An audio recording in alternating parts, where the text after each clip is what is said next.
कि ख्वाजा आसिफ ने जो आज बात कही है उसमें सब बात समझ तो आ गई है कि हम तो इलेक्शन नहीं करेंगे until and unless it's the last day, पहले हम नहीं करेंगे। अ, उससे पहले कॉल हो जाएगी, मगर अगस्त में हमारी टर्म खत्म होती है, then we'll take it from there. मगर उन्होंने ये भी कहा कि गवर्नमेंट चाहे तो पहले भी करा सकती है। तो ठीक। मेरा ख्याल है ये है वो गुंजाइश जहाँ इमरान खान साहब को कुछ 1-2 महीने तो देने पैणगे ना तुम। If he comes to parliament तो वहाँ आपके आके 2 चीजें तो आपको करनी पड़ेगी ना, लेवल प्लेइंग फील्ड के लिए। एक ये है कि उसकी कुछ बात तो माननी पड़ेगी ना आपको, कि यस। अच्छा जी अगस्त में नहीं तो जून में कर देते हैं। वो कहेगा फरवरी मार्च करें, ये कहेंगे अगस्त, तो कहीं दरमियान में आके कोई कॉम्प्रोमाइज हो सकता है, पहली बात। दूसरी बात ये है कि ख्वाजा साहब ने ये कह दिया है कि हम जाने से पहले हम अवाम के लिए बहुत कुछ करेंगे। वो मैं पहले दिन से कह रहा हूँ कि वो जो मुश्किल हालात है ये जब वक्त आएगा तो आप देखिएगा ये सारे खजाना खोल देंगे और अवाम के लिए बहुत कुछ करेंगे, जो करना भी चाहिए इनको। और अवाम का ख्याल नहीं करेंगे तो वोट कहाँ से आएंगे, तो होगा ही। तीसरी बात ये है कि पार्लियामेंट के अंदर बैठ के केयर टेकर गवर्नमेंट बनेगी। अगर खान साहब नहीं होंगे तो उनका नुकसान हो जाएगा, इसलिए खान साहब का होना वहां बड़ा जरूरी है पार्लियामेंट में। और आपने देख ही लिया उसके लिए जो रास्ते खुल रहे हैं, अदालतें कह रही हैं जाओ जाओ पार्लियामेंट जाओ। उनके अपने एमएनए जो कह रहे हैं हम जाना चाहते हैं जी, हमारे लिए रास्ता खोले, एंड सो ऑन। तो ये बिहाइंड द सीन्स ये सारी बातें चल रही हैं।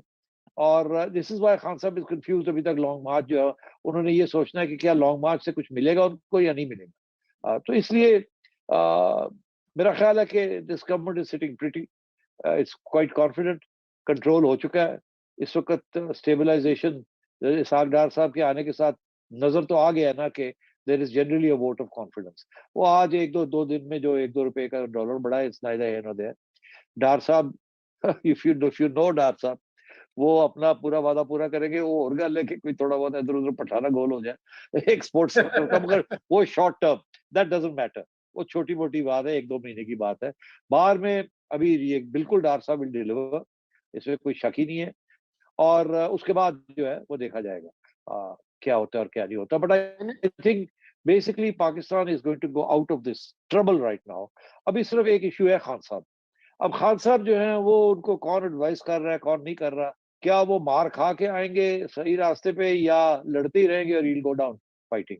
ये अब देखना है कि क्या होना है क्या नहीं होना। वक्त एस्टेब्लिशमेंट ने फैसला कर लिया है कि ये सूरत हाल जहाँ Imran Khan is the main source of destabilisation of politics and economy, this is unacceptable.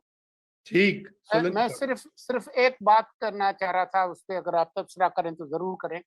आइन के आर्टिकल 232 के तहत जब मुल्क या मुल्क के किसी हिस्से या सूबे को इंटरनल डिस्टरबेंस, जंग, इंसरेक्शन वगैरह का खतरा हो तो वफाकी हुकूमत वहां पर गवर्नर राज लागू कर सकती है। मैं सिर्फ ये कहूंगा, बिल्कुल सही कह रहे हैं आप। उसके लिए जॉइंट हाउसेस की जरूरत है, वो हो जाएगा। 147 जो है वो मुश्किल होगा, मगर 247 हो सकता है।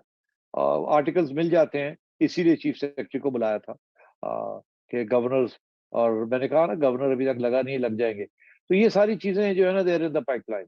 सो I think we'll wait and see now कि किस तरीके से आगे बढ़ते हैं। But definitely some action in KP is expected vis a vis the Taliban.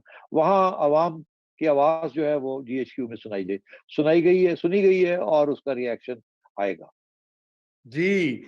बहुत शुक्रिया सेठी साहब, हमारा वक्त खत्म हो चुका है। सोलंकी साहब, आपकी आखिरी बात जो पॉइंट था उसके ऊपर मुझे ये ख्याल आ गया, वक्त चूंकि खत्म हो रहा है तो क्विकली यही कहूंगा कि देखें ये आप आर्टिकल्स पढ़ने की जो होती है ना आपकी शौक, ये आप खत्म कर दें। यहाँ पे आर्टिकल नया वो घड़ लेंगे, 354 आर्टिकल आ जाएगा, सुप्रीम कोर्ट कहेगा ये नया तशरीह है, उसके ऊपर ठप्पा लग जाएगा। Once these things are decided where they are decided, ये भूल जाएं। ये अनफॉर्चुनेट तल्ख बात है, लेकिन इसीलिए हम इस बात को बार बार मजाक में भी करते हैं कि पता लगे कि खुदा के वास्ते come back to the book, come back to rule based governance, नहीं तो इस मुल्क का भट्टा पहले बैठा हुआ है और भी बैठेगा। तो इसके साथ ही नाजरीन, खुदा हाफिज, थैंक यू एवरीवन। और मैं माजरत चाहता हूँ कि मैंने वो स्वाद वाली बात थोड़ी लंबी कर दी, इसलिए मेरा ख्याल है it's very very important, very important. It is, बिल्कुल बिल्कुल। ओके जी, खुदा हाफिज।